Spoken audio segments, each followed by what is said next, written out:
আসসালামু আলাইকুম।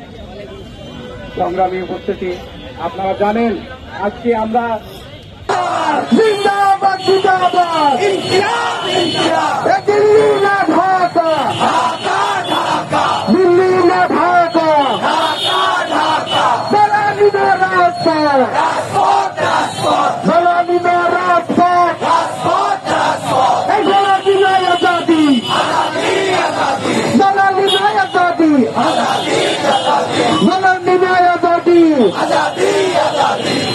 এমন জায়গায় এসেছি একটা ফ্যাসিবাদের বিরুদ্ধে 17 বছর আমরা গোলাপ ছিল। দাদাদের দালালি করতে হবে, দাদারা তাই চায়, বারবার চায়।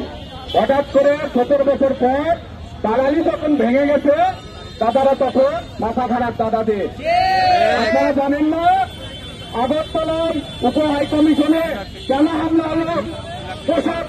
প্রশাসন যখন সেখানে নীরব ছিল, প্রতিবাদ তো সেখানেই গিয়ে প্রচার ছিল, কি ছিল না?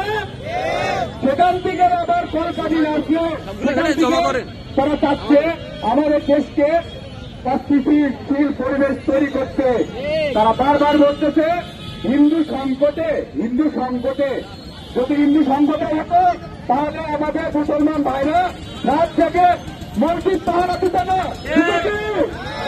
আমরা প্রত্যেক ধর্মকে সম্মান করি, আমরা সেই দাবি 1971 সালে আমরা রক্ত দিয়েছি, তারপরে আমরা তার আগে রক্ত দিয়েছি 1952 রক্ত দিলাম 24-এ, আবার রক্ত যদি দিতে হয় আমরা সেটা প্রস্তুত আছি। আমরা প্রতিহিংসা চাই না। আপনারা যদি এতই ভালো হবে, আপনাদের ডিপ্লোমেটিক কারেন্সি যদি এতই ভালো হবে, মালদ্বীপের সাথে আপনাদের সম্পর্ক কেমন দাদারা? শ্রীলঙ্কা, পাকিস্তান, চীন, আপনারা এত সম্পর্ক বজায় করতেছে, আপনাদের নিজেদের রাষ্ট্রগুলো আপনাদের কাছ থেকে স্বাধীনতা চাইতেছে কেন দাদারা? আপনাদের বারবার করে হুঁশিয়ারি করে বলতে চাই, আমাদের সার্বভৌমত্ব নিয়ে যদি কোনো প্রশ্ন তোলে খুব খারাপ হবে। বারবার বলছি আপনারা সাবধান হন।